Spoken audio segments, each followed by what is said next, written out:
খুব সুন্দর নীতি কথা আসলে মানুষকে খুব উপদেশ দেওয়া যায়, বলা যায়, কিন্তু নিজের কাজের ক্ষেত্রে তা প্রযোজ্য হয় না। কেউ যদি আপনার কাছে নিজের মনের কষ্টের, দুঃখ বা হতাশার কথা বলতে আসে, তাহলে শুনুন একটু সময় নিয়ে। অনেক সময় মানুষের শুধু শ্রোতাই প্রয়োজন। যিনি নিজেই মানুষকে মনের কথা শোনার পরামর্শ দিয়েছেন, তিনি কি তার জীবনসঙ্গীর মনের কথা পুরোপুরি শুনতে পেরেছিলেন? আসলে জ্ঞান দেওয়া যায়, কিন্তু বাস্তব জীবনে নিজের ক্ষেত্রে তা প্রয়োগ করা খুবই কঠিন। আর একজন বলেছেন যে নিজের পরিবারকে সময় দিন, প্রিয় মানুষগুলোর হাত শক্ত করে ধরে রাখুন। জীবন খুবই ভঙ্গুর, কিছু কিছু নীরব মুহূর্তগুলো এক একজনের বা আগামী দিনের সবচেয়ে মূল্যবান স্মৃতিতে পরিণত হয়। আমরা অনেক সময় তা বুঝতে, তাই প্রতিটা মুহূর্তে বাঁচুন সচেতনতার ভাবে, কৃতজ্ঞতার সাথে এবং আন্তরিকতার সাথে। হ্যালো এভরিওয়ান, আসসালামু আলাইকুম। যে যেখানে আছেন সবাই ভালো আছেন আলহামদুলিল্লাহ। সকাল থেকে কি কি কাজ করলাম সেটাই আপনাদের সাথে আর কি শেয়ার করবো। অনেকদিন পরে একটা লং ভিডিও দিলাম। তো এখানে হচ্ছে সকালবেলা চিতই পিঠা তৈরি করেছি। সকালে নাস্তা ছিল চিতই পিঠা আর গরুর মাংস। তারপরে হচ্ছে বাজারে গিয়েছিলাম, সেখান থেকে মরিচ কিনে নিয়ে এসেছি আর মরিচগুলো ভিজিয়ে দিয়েছি। দেখেন কি পরিমাণ ময়লা। আমরা বাজার থেকে যে গুঁড়ো মশলা কিনে খাই, তা মানে তারা তো আর এরকম পরিষ্কার ক্লিন করে না। তার মানে এরকম ময়লা খোয়া বাড়িযুক্ত খাবারই আমরা খেয়ে থাকি। আসলে আমরা দিন দিন কোথায় চলে যাচ্ছি তার কোনো হিসাব নেই।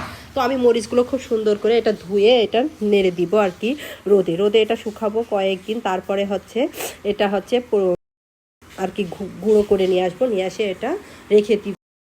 এটা অনেক সময় ডিপ ফ্রিজেও রাখতে পারেন, এয়ারটাইট বক্সেও রেখে দিতে পারেন। যে যেভাবে রাখতে পারেন সেভাবেই আর কি রেখে দিবেন।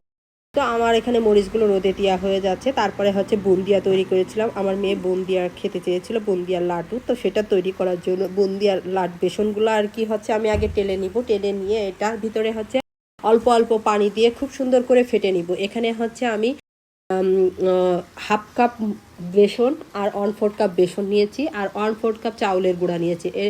চাউলের গুঁড়াটা পরে মিক্স করবো। বেসনটা আগে খুব সুন্দর করে ফেটে নিব। পাতলা একটা ভাপ চলে আসলে পানির ভিতর ছেড়ে দিব। যদি উপরে ভেসে ওঠে তাহলেই বুঝবো যে এটা ব্যাটারটা গুলানো হয়ে গেছে। তারপরে হচ্ছে চাউলের গুঁড়াটা ব্যবহার করবো। তারপর কিছুক্ষণ রেস্টে রেখে দিব। তারপর তেল নিব, নিয়ে এটা এই যে এরকম পলিথিনে ভরে এই দেখেন কি সুন্দর করে হচ্ছে বুন্দিয়াগুলো আর কি তৈরি করছি।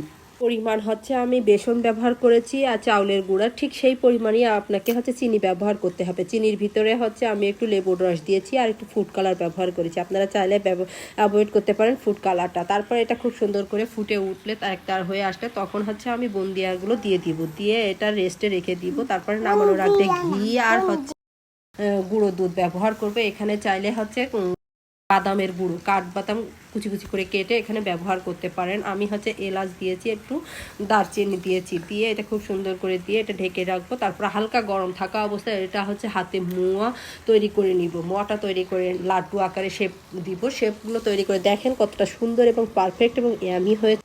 যদি আমার এই রেসিপি ভালো লাগে তাহলে অবশ্যই একটা শেয়ার করে। বাজার থেকে কিছু সবজি বাজারের যে কেনাকাটা ছিল সেগুলো কিনে নিয়ে এসেছি। দেখেন জাম খাওয়ার উপকারিতা তো সবাই জানেন। জামগুলো কিনে নিয়ে এসেছি আর বাজার ছিল যেগুলো সেগুলো আর কি টুকটাক আমার যেগুলো দরকার ছিল সেগুলো কিনে নিয়ে এসেছি। মাসের বাজার আর কি যতটুকু প্রয়োজন, আর পরে লাগলে তখন কিনে নিয়ে আসবো। ভালো থাকবেন, সুস্থ থাকবেন, আমার পরিবারের জন্য দোয়া করবেন। আল্লাহ হাফেজ।